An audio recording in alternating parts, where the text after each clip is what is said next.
The door to the parish kitchen felt colder than the hallway. My hand hovered over the brass knob and I could hear my pulse, slow at first, then quick like someone knocking from inside my ribs. Through the little square window, I saw steam curling from stainless steel, a warm white that smelled like cinnamon and yeast. The steam blurred the faces of the volunteers inside, and right behind the glass, Judith stood with that satisfied tilt to her chin. She was wearing pearls. She was smiling. "Staff only," she said, as if reading the sign was enough justification. The words landed like a slap. I remember the exact weight of my purse at my side, the leather strap worn smooth from years of carrying it, and a small silver crucifix resting against the inner flap. I had held that crucifix every night when I talked to Robert after he died. It was heavy with memory. I pressed it between my fingers now, feeling the cool metal, and breathed out. The smell of apple pies being sliced leaked through the door, and for a second my mouth filled with it. Then the door clicked behind me, separating me from the hot windows and the ovens I had bought. 3 months earlier, that kitchen had been a joke of chipped tiles and a refrigerator that wheezed like an old man. The priest at the time, Father Thomas, stood in the pulpit and talked about mission and service and feeding more people. I raised my hand after Mass. "I have some savings," I told him in the quiet near the baptismal font. "Robert and I saved for a future. I want to use it to help people now." His hands were warm when he took mine. He looked me in the eyes and said, "Carmen, you be saving lives." He squeezed my fingers, and the light from the stained glass made his face younger. I felt something open up in me, then a room I had closed when Robert died. Giving felt like keeping him close. I went to every meeting. I argued about walk-in coolers and double sinks. I traced the blueprints with my finger until I could see the steam lines. "We will serve 200 meals a day," Father Thomas promised, the camera of the parish newsletter catching his smile. I imagined Robert nodding at me from the cheap wooden pews, proud, and I would touch the crucifix in my pocket and grin in the privacy of my chest. At first it was little things. Meetings I wasn't told about. Emails that must have gone to spam. Judith's edits to menus and volunteer lists. "The Father prefers it this way," she would say, tapping her clipboard, eyes sharp and dry like pressed flowers. When I suggested a plaque, something small, tasteful, to honor donors, Father Thomas's answer came with a sympathetic smile and a hand pushed against the air between us. "Humility is a virtue, Carmen," he said. "We must avoid appearing boastful. Humility, I learned, can be used like a curtain." On the day of the opening, steam rose so thick you could have walked through it. The new ovens hummed, a low, expensive purr. Volunteers wore fresh aprons with the parish logo stitched in navy. I stood by the hallway door, feeling the vinyl under my palms, while they handed out slices of apple pie and bowls of soup that had bubbled in the very ovens my check had bought. My name was not on the banner. There was no plaque. The crucifix in my pocket seemed to weigh more than ever. When I stepped forward and said, quietly, "May I help?" Judith's smile hardened. "Only staff," she said once more. "Insurance and health regulations." Her voice was clinical. Behind her, people I had known for years, faces that had shared coffee with me after Mass, faces Robert had joked with, moved past me without a nod. I felt my breath go short. My fingers tightened on the crucifix until it bit into my skin. Heat rose to my face. All those months of planning felt like a movie from which I had been suddenly cut. Then something shifted inside my chest, like the hinge of a gate that had rusted all these years finally giving way. "Thank you for your donation, Mrs. Rodriguez," Judith said, as if that absolved everything. Her eyes slid away when I looked at her full on. "Perhaps you can help hand out flyers?" I heard my voice before I felt it. "No," I said. The word was small and steady. "I deserve answers." That night, I sat on the porch of my little house in Springfield and counted receipts. The paper felt papery and real between my fingers, the numbers crisp. The streetlight painted the backyard fence of gold that reminded me of the sanctuary lamp. I gathered the printed emails, the scribbled promises from Father Thomas, the bank slip that showed $60,000 cleared. The crucifix lay on top of the pile, a small bright island. The next morning, the Archbishop's office smelled of old books and lemon polish. Archbishop Wilson listened with his hands folded over his cane, his voice slow and careful like a sermon. I told him about the meetings where I had been left out. I told him about Judith's clipped tone and the plaque that never came. He tapped his glasses and said, "This will be examined." Saying the words felt like unfastening a knot. The knot had been in my throat for months, and finally something moved. They moved Father Thomas after an internal review. Judith resigned. The parish put up signs promising transparency, and a new priest, Father Michael, came in with a notebook and a quick, earnest smile. He spoke about accountability and community in the first Mass he led. His voice was like a clean window. 3 weeks after the steam and the pie, I stood in the same kitchen. My hands smelled of flour. I tied a new apron, my name embroidered in navy, and for the first time in months, the crucifix felt light again against my chest. Around me, the ovens I had paid for hummed harmlessly. The clatter of ladles and the murmur of prayer rose together. I could feel Robert's presence like the warmth of a remembered kitchen, and I breathed, slow and steady. Sometimes faith asks us to give. Sometimes it asks us to speak. I had given, yes, and I had also learned to demand to be seen. The smell of cinnamon still came from the ovens. The little window in the door fogged up when someone opened it, and the click of the latch reminded me how close I had come to losing myself, and how I had come back. The door to the parish kitchen felt colder than the hallway. My hand hovered over the brass knob, and I could hear my pulse, slow at first, then quick like someone knocking from inside my ribs. Through the little square window, I saw steam curling from stainless steel, a warm white that smelled like cinnamon and yeast. The steam blurred the faces of the volunteers inside, and right behind the glass, Judith stood with that satisfied tilt to her chin. She was wearing pearls. She was smiling. "My loves, thank you for being here and lending me these few minutes of your day. This channel is still finding its feet, and every new subscriber is like a small breath of life that helps us reach our goal of 1,000. Truly. If this story touches you, please click subscribe and tell me in the comments what city you're watching from. It means the world." The morning I finally walked up to that kitchen door for the first time with the steam fogging the little square window, I had been turning this church over in my mind for days. I woke early like I always do, same habit since Robert died, and the house smelled like the first pot of coffee. The light through my kitchen window slanted thin and gold across the countertop, catching the tiny scratches in the formica where we'd once rolled out pastry together. I poured my coffee, the sound of the pot like a small domestic bell, and for a moment the house held its usual breath. I am 68. I tell people that because they need to picture the hands that wrote the checks, my hands, still calloused from years of folding and stitching quilts for the church bazaar, still steady enough to knead dough. I was born in San Antonio, but Springfield has been my home for 35 years. This parish is part of the furniture of my life. On Sundays, I sat in the third pew from the back. Robert's place was the aisle seat, where he'd always swing his leg and grin at the choir. Lately, I would leave his empty spot a little longer than most. The cushion there still remembered the shape of him.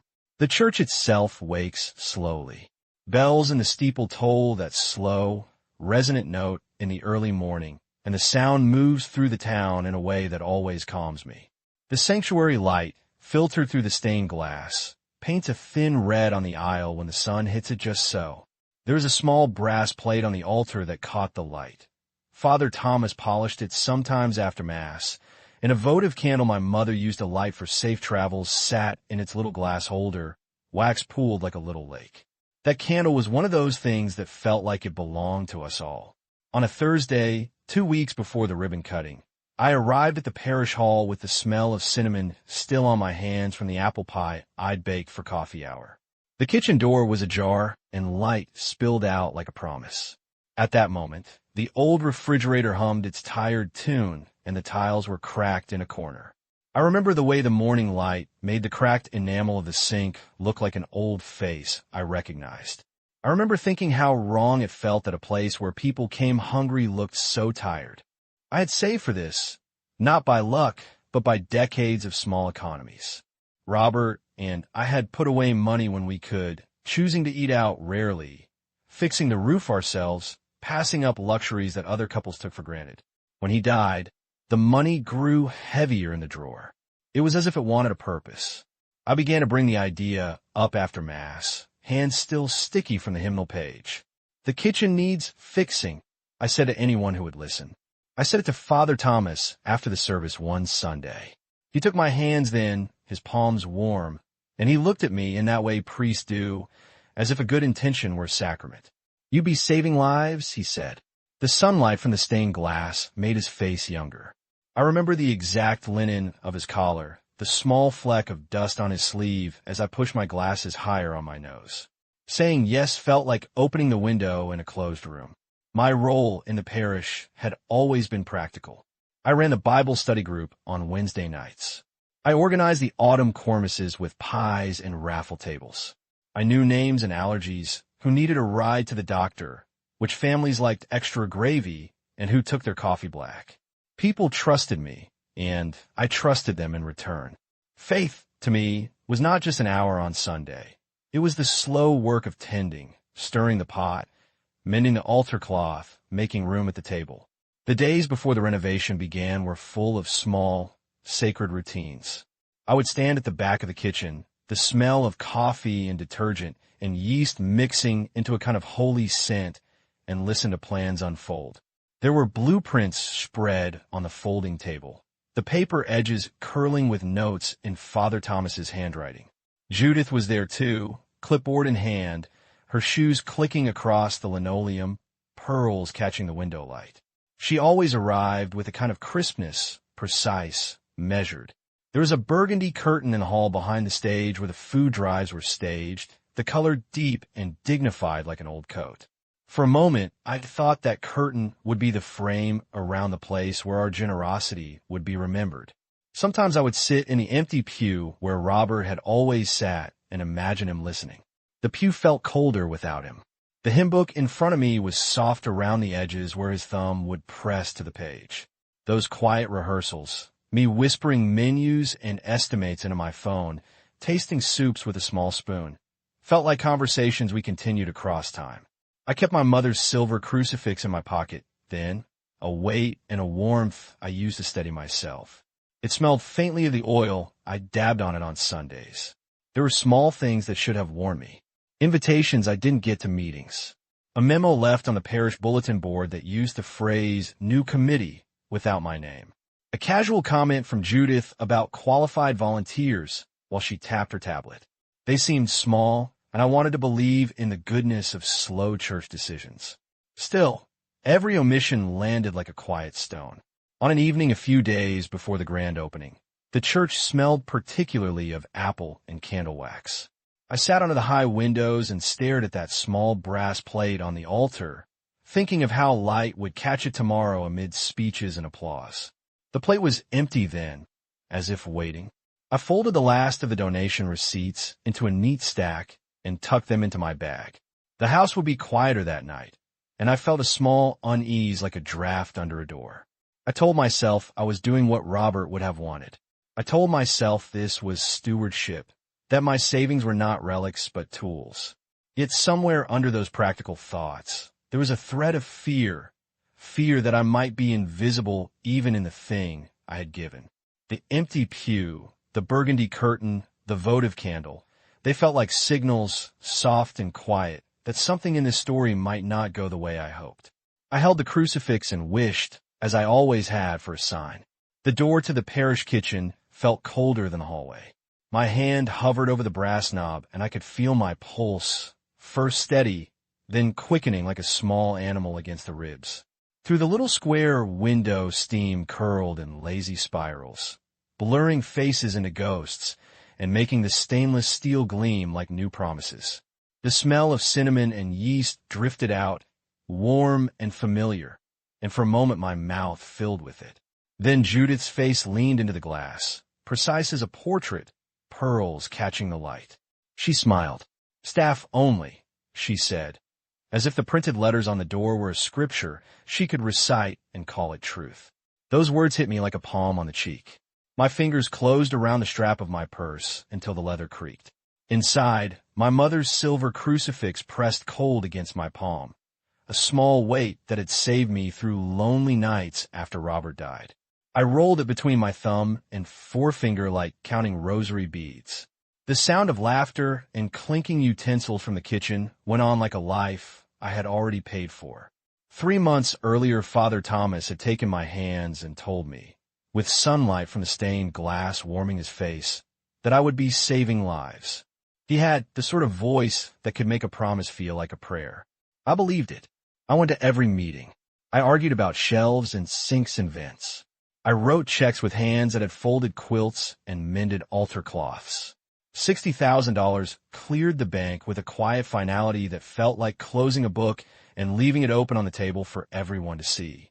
Now a thin, measured voice told me that my presence mattered less than my signature on a check. Judith's pearls tapped the glass when she shifted. Behind her, volunteers I had known for decades moved through the steam with neat aprons and the Parish logo stitched in navy. My name was nowhere on the banner. There was no plaque. The ovens I had bought breathed hot air into a room that would not be mine to enter. Insurance and health regulations, Judith said. She tapped a clipboard as if that could explain the way my chest tightened. Orders from Father Thomas. Father Thomas promised a plaque. I said, my voice smaller than the heat rising from within my ribs. I could taste the coffee that had been in my mouth that morning, bitter and thin. My hands were cool, and when I raised one it trembled. There was a knot in my throat, so tight I swallowed it down like a pill. There are small, sharp things that can break a person's faith as surely as any thunderstorm. For me, it was the way Father Thomas stepped back when I mentioned recognition, the way his smile became a practice thing. Humility is a virtue, Carmen, he had told me in a tone that could fold into a sermon. It began as a lesson. Then it became a curtain drawn across every conversation about the renovations. Invitations evaporated. Emails went to spam. Meetings were scheduled with voices that used the word qualified, as if it were a key to a secret room. Standing in the hallway that smelled of wax and pies, I could feel the ledger of my life sitting like a book in my bag. Receipts, bank records, the penciled note where Father Thomas had written, "Monument to the generosity of the Rodriguez family." That scrap of paper had been warm in my palm once. Now it felt like evidence. The first impulse was embarrassment. The second was a small burning, not anger at the ovens, but being made invisible. I pressed the crucifix until it bit into my skin and let out a breath that shook. The volunteers glanced at me as if I were a draft. "Perhaps you can hand out flyers," Judith suggested, overly kind. My mouth formed a word before my brain caught up. No, it landed flat and honest in the quiet between the dishes clinking behind the glass. I deserve answers. Walking home that night, the streetlights turned the pavement to a soft gold. I sat on the porch and spread the receipts across my knees. The paper rustled like dry leaves. I read every line as if a different reading might change the numbers. The check number matched the deposit. Father Thomas's scrawl matched the note he had made in my presence. Judith had edited menus without asking.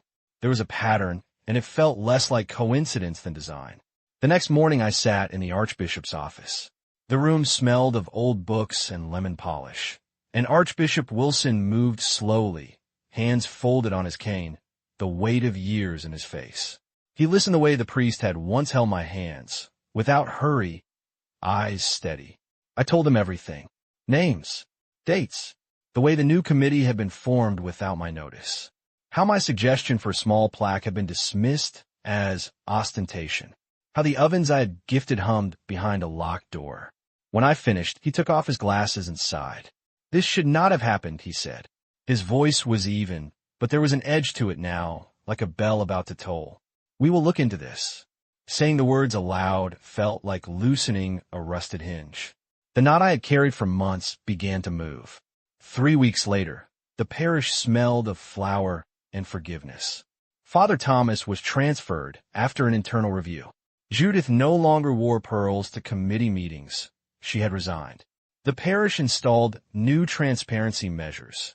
Meetings posted, minutes recorded. I tied on an apron that afternoon with my name embroidered in navy. Coordinadora Senior de Voluntarios. My hand smelled faintly of dough, warm and real. The crucifix in my pocket felt lighter, as if it had been given permission to rest. The ovens hummed, and this time, when steam fogged the little window, I walked through the door. The sound of spoons and soft prayers rose around me. Robert's empty pew felt less like an absence, and more like a place I was keeping warm. I had given money to build a kitchen. I had learned that giving also means guarding one's dignity. Sometimes faith asks us to stand silently. Other times it asks us to speak. I learned to do both. The hallway smelled like lemon polish and stale coffee. My hand hovered an inch from the brass knob, and the metal was cool under my fingertips. I could hear them in there. Laughter, the dull thud of lids, the soft clink of spoons on bowls. Steam fogged the little window in lazy loops, and for a heartbeat I let myself believe I was still part of it. Then Judith's face filled the glass, precise as a photograph, pearls catching the light. "Staff only," she said, as if the letters printed on the door were the end of a sentence. Her smile was slow, practiced. It did not reach her eyes. My fingers closed around the small, silver crucifix in my palm. It was heavy with nights I had spoken into it after Robert died. I rolled it between my thumb and forefinger like counting a rosary and felt my heartbeat move up into my throat. Around the glass, steam blurred their faces. Behind it, they moved as if in another life. My life, paid for but fenced off. I saw the meeting room again in my head. The folding table with blueprints like an altar, the colony of coffee cups ringed in the middle, Father Thomas leaning over the paper with that way his voice lowered when he wanted to persuade. "We'll serve 200 meals," he'd said. He took my hands then and said, "You be saving lives." The stained glass made his face younger. I remember the calluses of my palms when his fingers closed over them, the small warmth that felt like a promise. But promises can be polite things, something you fold and put away. At the next planning session, Judith arrived early, clipboard like a shield. She tapped at the plans with a manicured nail and said, "We need volunteers with commercial kitchen experience." Her tone was flat, neutral, professional. The words sounded reasonable until you watched the way she scanned the room, noting who to include and who to omit. "I can help coordinate volunteers," I said, keeping my voice small. I felt Robert's hand somewhere behind my ribs, steadying me. Judith's smile sharpened. "This is a professional operation," she said. "We can't have well-meaning people causing liability issues." She said the word liability with the practiced cadence of someone who'd learned not to apologize for exclusions. Father Thomas nodded. The gesture so slight, I almost missed it.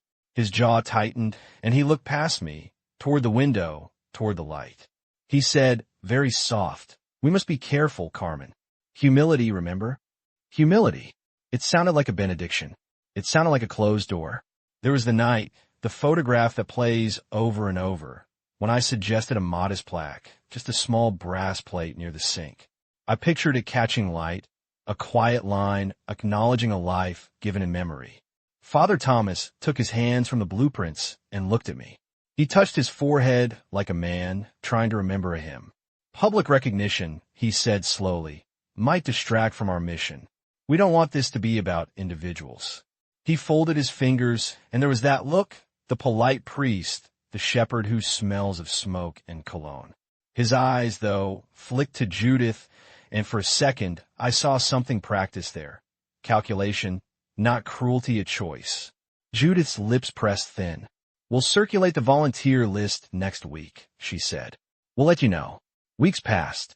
Invitations evaporated like steam.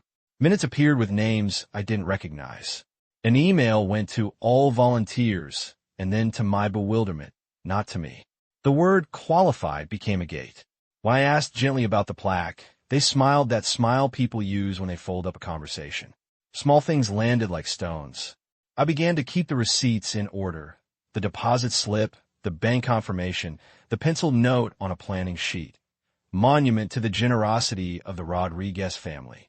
It had been Father Thomas's handwriting the day he'd squeezed my hand and promised. Now that scrap felt like evidence rather than blessing. On the morning of the ribbon cutting, the hall was full and the heat from the ovens made the air shimmer. Volunteers wore crisp aprons with the parish logo. Their laughter floated out through the window. I could smell cinnamon and apple. It was the smell of all the pies I'd bake for coffee hour. The smell of a kitchen finally fixed. I stepped forward. "May I help?" I asked. My voice didn't wobble until I felt the answer land. Judith read the sign on the door as if it were scripture. "Staff only," she repeated, like a prayer to a different god. "Insurance and health codes."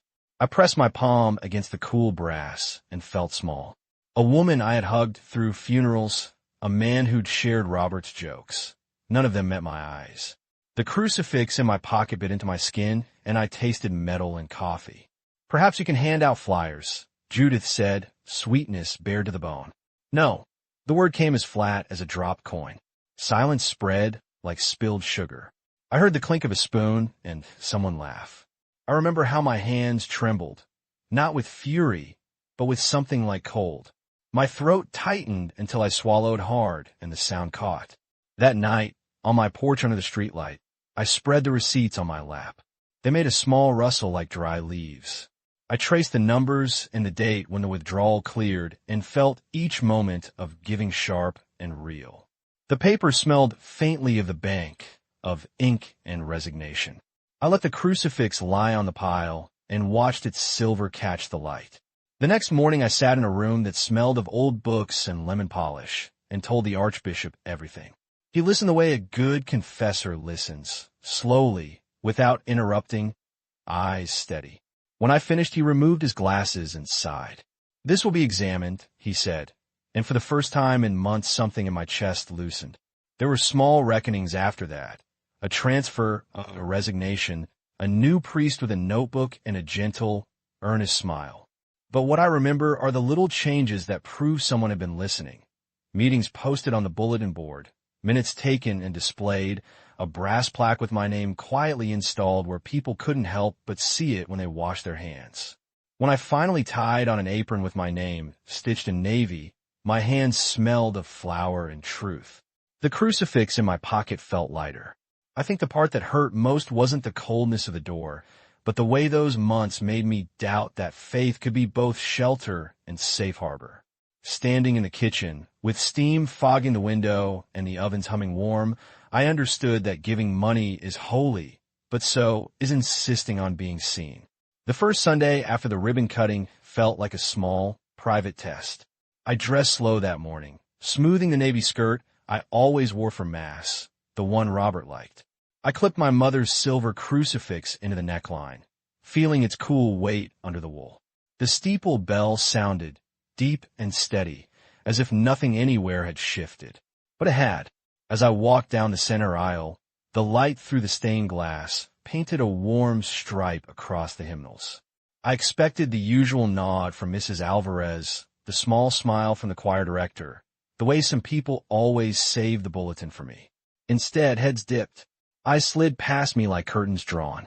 A hush lived at the edges of conversations. I felt, with a sudden clarity, the empty place my presence had made in the room. Coffee hour after Mass used to be a chorus. Laughter, the clink of china, the gossip, and the check-ins. That morning it was a cluster of voices kept low, the sound of sips swallowed like secrets. I stood by the refreshment table where I had once stacked styrofoam cups and set down a plate of pastries. The tray was still warm. People stepped around me, hips angled as if I were an obstacle. I held a paper cup of coffee and felt the steam rise like the small prayers I had once spoken aloud. "Carmen," said a voice I'd known for 30 years. It was Peter Alvarez, who used to bring his grandchildren to the parish picnic. He smiled, but it was a small, tight thing. His hand moved to the side of his face as if to scratch a mosquito bite. "We're keeping the committee small for now. You understand." He didn't meet my eyes.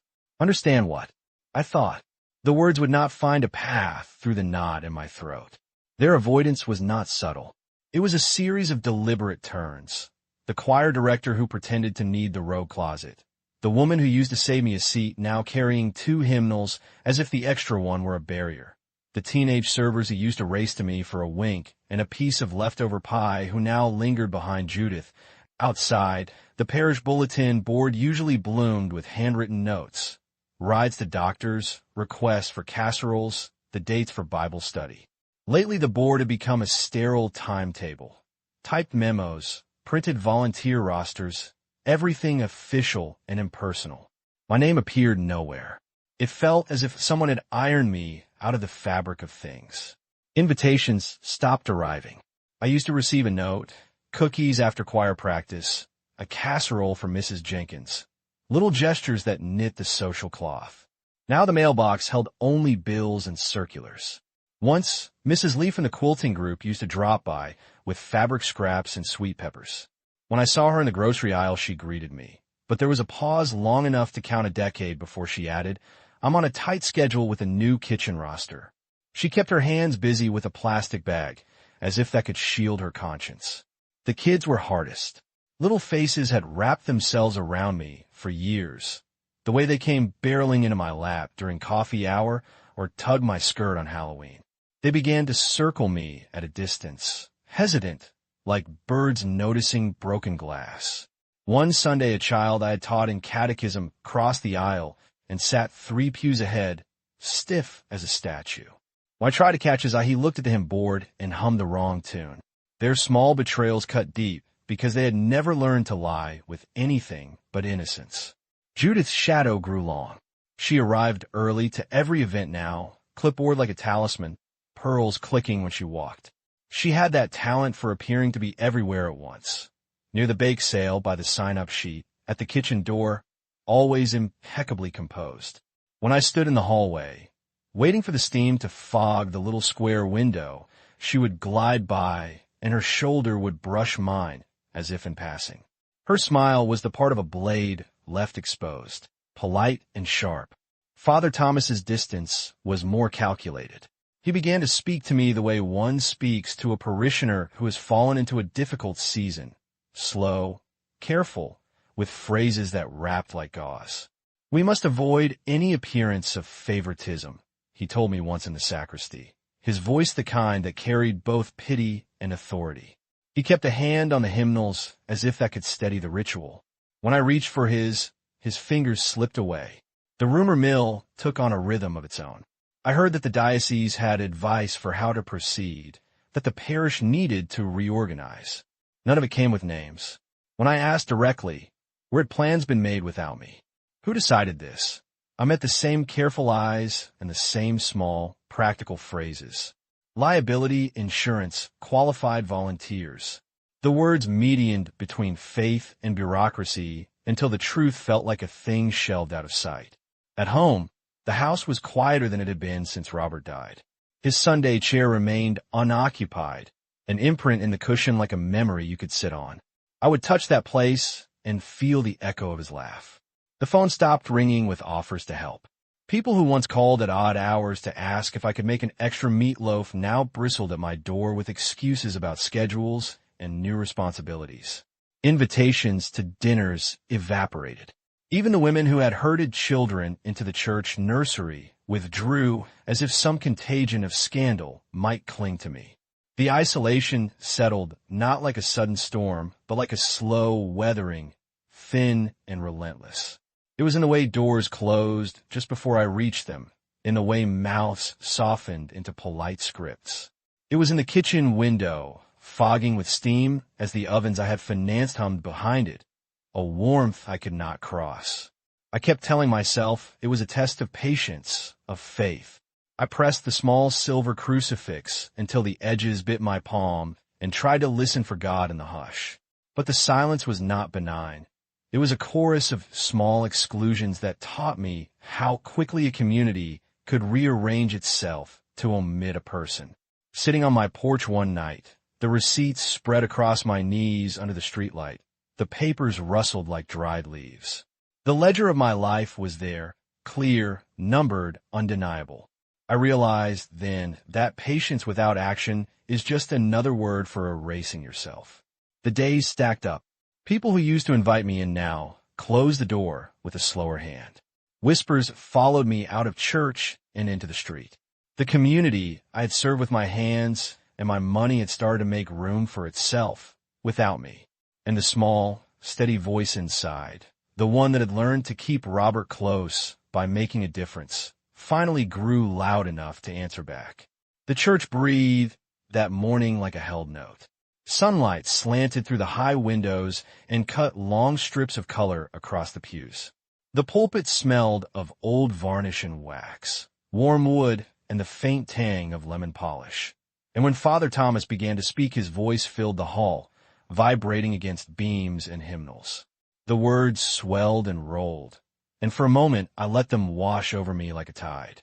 Then his tone shifted, the cadence sharpened, into that careful sermon he used when he wanted to steer a flock. Humility, he said, and his voice seemed to hang in the rafters, clean and sure. We must avoid the appearance of pride. The work is God's, not ours. I felt my hands go cold. They had been folded in my lap, thumb rubbing the little silver crucifix I keep for my mother. It was smooth beneath my skin, a familiar weight. I breathed in, the leather hymn book under my palm, the smell of coffee lingering from the parish hall, and tried to slow my heartbeat. I counted the ribs of the pew beneath me like beads. In out, in out. The words landed close, but they didn't land on me. They slid past, a window closed against the rain. The pulpits would creak as he leaned forward, eyes scanning faces with that practiced shepherd look. His sermon was a hymn to modesty, but the melody was being used to hide a lock. Judith sat near the front, her pearls bright as a small constellation. She smiled, just enough to keep the seams neat. Around her, people nodded. A few hands folded, some heads bowed. The room hummed with ritual.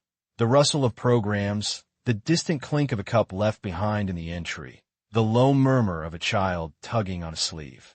The hum steadied my breath for a second. Then something small happened, and it felt huge. A draft from a side door flicked a votive candle on the altar. The flame shivered and went out with a soft sigh. The light that had been steady winked into darkness for a single beat. A collective breath seemed to leave the room. I tightened my grip on the crucifix.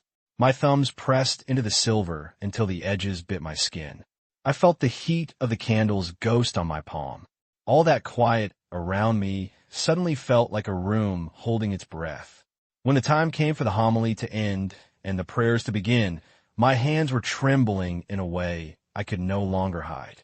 I had practiced smallness for months, learned to smile, to step back, to let humility be the curtain that hid my absence. Today, that curtain felt thin and threadbare. I stood. It was not a dramatic rising. My knees complained, the pew groaned, and somewhere a child squealed with delight at the stiffness of the old wood. My voice fell small at first, like a bird stepping to the edge of a nest. "Father Thomas," I said, and the sound echoed oddly under the vaulted ceiling. He looked at me the way a man looks at a problem he has not yet chosen how to solve. A tilt of the head, the careful smile. "Yes, Carmen." My hands had been clenched together, and now they came apart.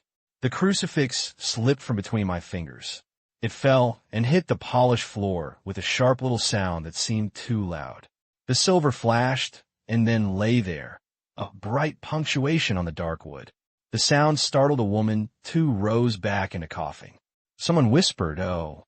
For a second, everything stilled. The sermon's vibration died. The echo of the crucifix's fall circled the room like a thrown pebble. I could have bent to pick it up, to cradle that small thing and let it be the quiet I needed. Instead, I let the fall be the punctuation I had been holding in my chest. I looked at Father Thomas. I looked at Judith. I looked at the faces that had eaten the pies that had been baked in those ovens, the ovens I had paid for. Why am I not recognized? My voice was steadier than I had expected. The words cut through the hush like a bell. Why was the kitchen I funded locked from me? Why was the plaque never made? Why were I and others excluded from the committee? A few heads turned. Some faces flushed. Judith's hand tightened around her program until the pearls slid against each other like a metronome. Father Thomas's jaw folded into that practiced expression, the pastoral calm that could be warm as a blanket or thin as tissue. "We must avoid giving the impression of personal aggrandizement," he said slowly. His words had the same varnish as everything else, polished, protective, and just out of reach. The parish decided. The parish decided. Father Thomas's voice tried for conciliation. This is a delicate matter, Carmen. We must be careful with how we proceed. Delicate, I echoed, which is another way of saying invisible. My hands found the air between us as if reaching for something to hold. I felt the weight of the paperwork in my purse like a second heart. Receipts, the penciled promise where he had written monument to the generosity of the Rodriguez family. The ledger of my life lay heavy and undeniable. The room felt smaller now, every face a witness. Judith's smile thinned. The old woman who used to nod to me in the choir loft had tears gathering at the corner of her eyes. The priest shifted, and the varnished pulpit gave a small complaint. I folded my hands in front of me to still them. My breathing slowed because I willed it to, because I had to keep my voice from cracking.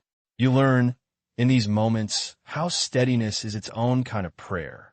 I'll be asking the Archbishop about this, I said finally, and even as the words left my mouth, the hall seemed to realign. It was not the end of conflict, but it was the hinge. The candle's flame had gone out. The crucifix had fallen.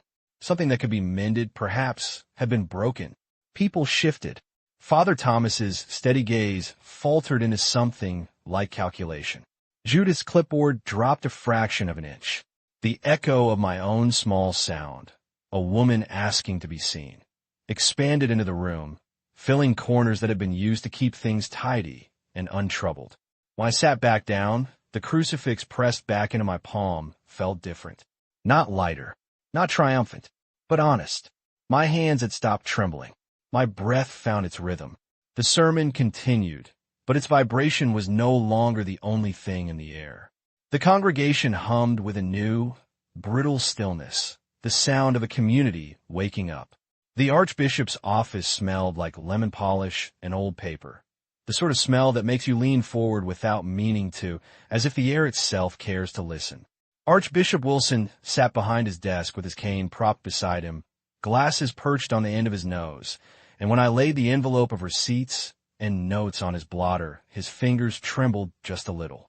Not from age, no. There was the weight of it all, like the paper had gravity. He read slowly. I watched his face change the way light changes glass. Small shifts, then a long, quiet settling. There were emails, the bank slip showing the $60,000 cleared, that pencil note of Father Thomas's that had once warmed my hand, now there on the page as plain as a footprint. Minutes from meetings where my name was omitted. A typed volunteer list with a thin column of qualified names. Judith's edits saved in a draft file. Small things that stitched together made a seam you could follow back. We'll need statements, he said finally, and we'll speak to witnesses. It was not dramatic television. It was paperwork and phone calls that went from polite to abrupt. But the pattern didn't need theater. Volunteers who had been shuffled into the new committee found courage in the small spaces between their own guilt and the truth. A woman who dawdled at coffee hour for years, Mrs. Alvarez, came in and said simply, "We were told to keep the list small." A young server produced a string of texts where Judith had arranged shifts and left others off. None of these things was a miracle. They were record. They were proof. When the review's conclusions came, they were brusque and administrative. Father Thomas received a letter. Transfers are not public confessions, but they carry a weight all the same. And he was moved to another parish pending further diocesan processes. Judith resigned. The parish board announced new transparency measures. Minutes posted, committees announced publicly, donor recognition policies written down and displayed. They installed a small brass plaque by the sink, tasteful, modest, exactly as I had suggested months earlier. My name, simple and clear, caught the light each time someone washed their hands. I remember standing at that plaque for a long time the day they hung it. The paint still smelled faintly of fresh varnish. A woman I taught in Bible study touched the edge and squeezed my hand. Not everyone came forward with apologies, some never looked me in the eye again, but a few faces softened in ways that made my chest want to crack open like warm bread. There was a hum of ordinary life coming back too. The ovens I had paid for breathed heat in the kitchen that belonged to everyone again. Father Michael, young, earnest, with a notebook always at hand, walked the floor, and asked where I wanted the prep table placed. He didn't call for publicity. He simply asked, quietly, "How can we do this right?" It felt different. It felt honest. I tied on the new apron the parish gave me. Navy, my name embroidered in thread the color of the hymnals. The knot of the bow was fussy, and my hands, calloused from years of quilts and casseroles, trembled just a bit as I doubled the string. My fingers smelled of flour and a faint trace of lemon polish from the sink. The crucifix I kept in my pocket felt lighter, not because the hurt had gone, but because it now hung where it was visible, not hidden under the weight of unasked-for shame. There was a quiet moment, standing by the big industrial ovens, when I closed my eyes and could almost feel Robert's hand on my shoulder. The memory was a heat like the oven door, a warm pressure that steadied me. I slid a tray of dough into the oven, and the metal sang a small note as it shut. The smell of yeast rose and filled the room, and for a second everything fit how I had once imagined it. The parish, the people, the work of feeding hands and hearts. Reconciliation is not always a tidy thing. Some doors opened, others stayed half-closed. A few church friends never quite returned to their former ease. But there was a wider table now. The kids who had skirted me came back, awkward at first, then laughing as they chased each other between the prep tables. The choir director gave me a tight, honest hug and said, "We were wrong to let you be left out." That small sentence, plain and real, sounded like a benediction to me. What shifted for me wasn't simply that my name appeared on a plaque or that I could walk through the kitchen door. It was the feeling of standing squarely in the life I'd helped build, not tucked away like a donation receipt in a drawer. I had saved for a future that had become a present. I had hoped to honor Robert, and in that hope I found my voice. I don't pretend everything was restored overnight. Faith can bruise. Trust takes a different shape once broken. But I learned something I hadn't expected, that faith sometimes asks you to keep giving, and sometimes it asks you to speak up so the giving doesn't erase you. The ovens hum, the trays clatter, and the scent of cinnamon and yeast still lifts through the air. When I bend to stir a pot now, I know whose hands are beside me, in memory and in flesh. And when I tie that apron, I do it not out of pride, but out of the simple, steady conviction that being seen matters. The little brass plaque on the sink caught the morning light in a way that made my eyes sting. Not from tears, but from something like relief. My name was there, 5 simple letters stitched into metal, the color of coins and church plates. I ran my thumb along the edge, feeling the faint burrs of newness. Around me, the kitchen hummed in a way it hadn't for months. Steady, ordinary, the sound of ladles against stainless and the soft thud of trays. I tied the apron the parish had given me. Navy, my name embroidered in neat thread, and the knot at the back felt like tying a promise. The smell of yeast rose up as I slid a tray into the new oven. It sang shut with a metallic note that was almost a laugh. For a wild second, I allowed myself to picture Robert leaning on his cane at the doorway, grin spread wide, that small scar above his eyebrow catching the light. I felt his hand, the warmth I'd missed, settle along my shoulder as if acknowledging that I had done what we had intended together. The change had not been swift or theatrical. The Archbishop's office had smelled of lemon polish and old pages when I walked in, and he had listened with a patience that felt like a benediction. Paperwork, witness statements, quiet conversations followed. Father Thomas was transferred. Judith resigned. Father Michael arrived with a notebook and an earnestness that made him look like someone who still believed the parish could learn. He spoke plainly from the pulpit about respect, about community. The board posted minutes. Names were listed openly now. A donor's wall was planned, tasteful and modest, the kind of thing that belonged in a place designed to catch light, not applause. People came back in small ways. Mrs. Alvarez squeezed my hand in the hallway one morning and said nothing more than, "We were wrong." The words sat between us like bread. The teenagers who had skirted around me at coffee hour began to find their way back to the prep table, laughing too loud at something that had nothing to do with me and everything to do with being young. A few faces remained guarded, and I did not resent them. I had learned that trust takes time to reweave. There were moments that surprised me, by how ordinary. Still, the memory of that hallway door lingered like a bruise you remember only when you press it.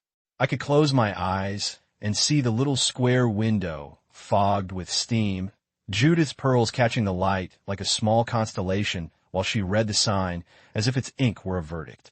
I could remember the way my crucifix had bitten into my palm the day I stood there. Those images belonged to me. They were part of the ledger I kept. On the first morning after changes were announced, I walked into Mass with that navy apron folded under my coat. People looked at me differently, not with the sharp avoidance I'd felt, but with an openness that was cautious, like a window cracked to let in air. After the pews emptied, a boy I had taught in catechism bounded up to ask if he could bring extra rolls to his grandmother.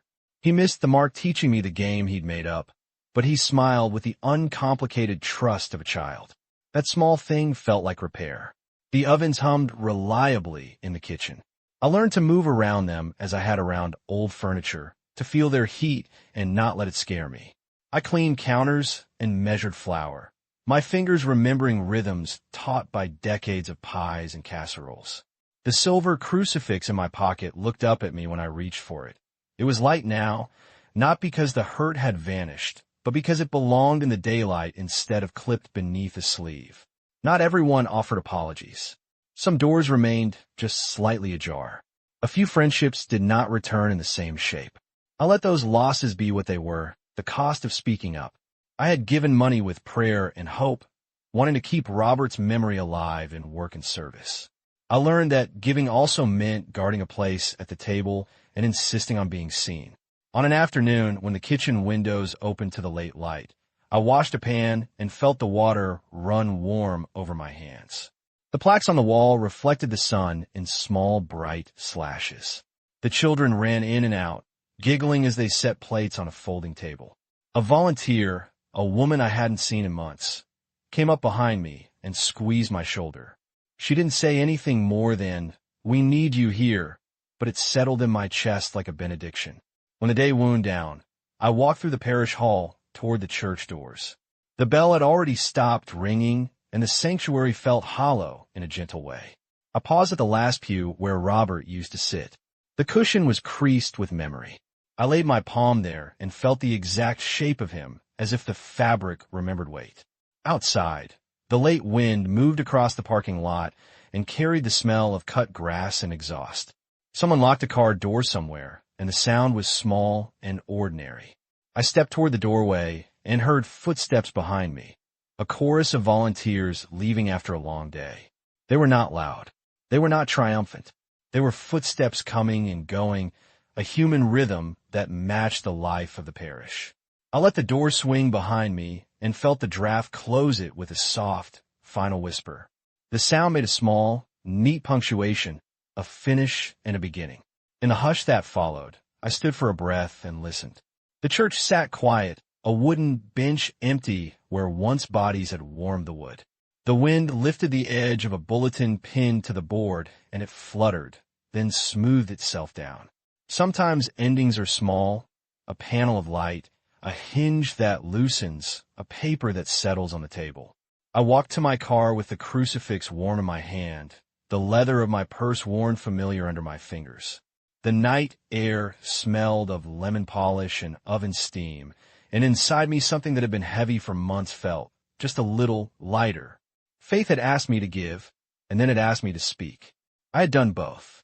The door clicked behind me as I slid into the driver's seat. The sound echoed once, soft as a benediction. I started the car and pulled away, and the church, with its empty pew and the faint echo of footsteps, stayed there, a place that had been tested and had begun to mend.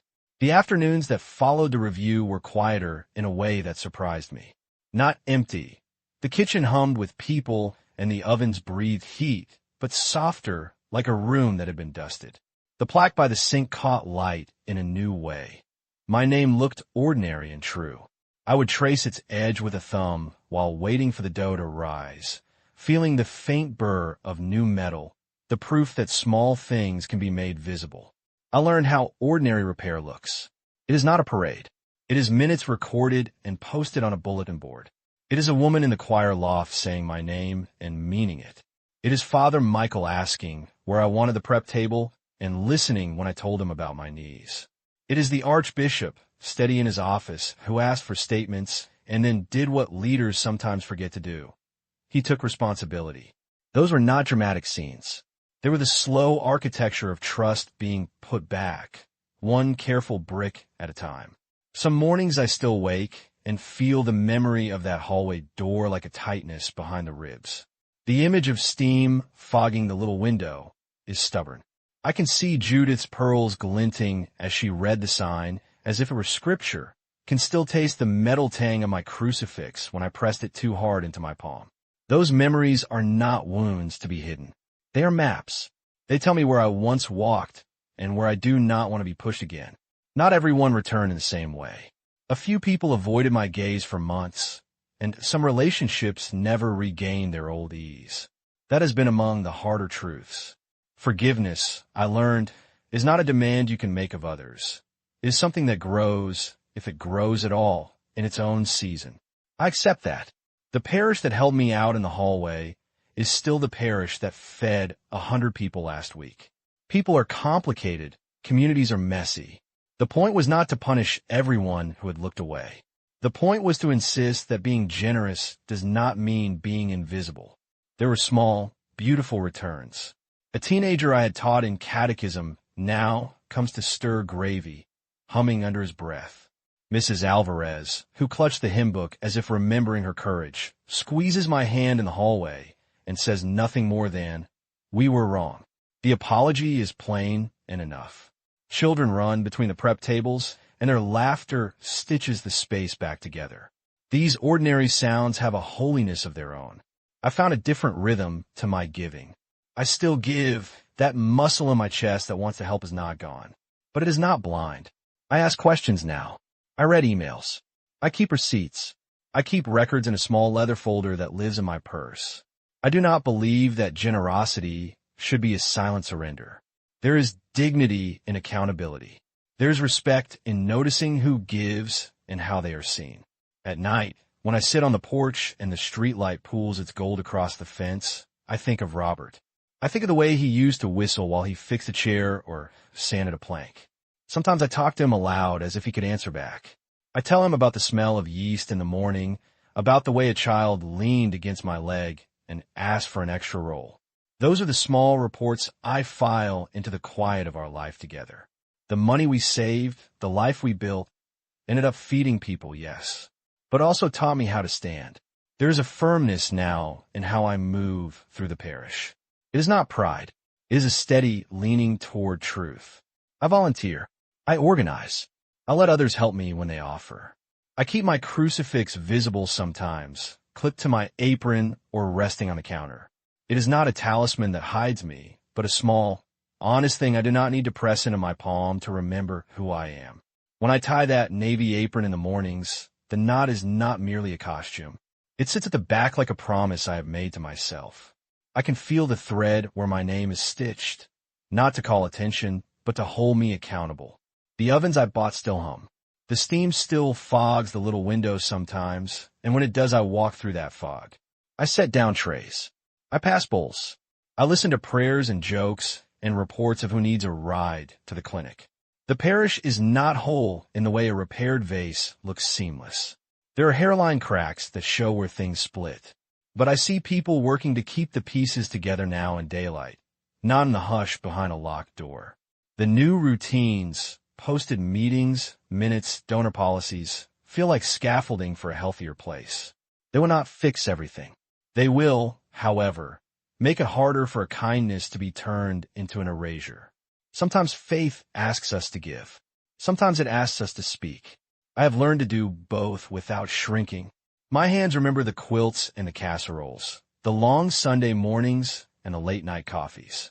My voice remembers the sermon hall and the small sound of asking to be seen. I keep both close. There are nights when the memory of steam and that little window still tightens my chest. Then I breathe in the warm yeast, feel the gentle burn of the oven, and let the sound of spoons on stainless remind me that some things can be mended. Being seen was my last, quiet prayer.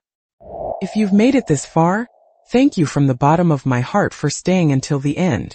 If you feel it in your heart, please subscribe so you won't miss the next stories, and keep walking with me by watching the other videos I've prepared with care. And please, share in the comments what you thought of my testimony. I will read every word.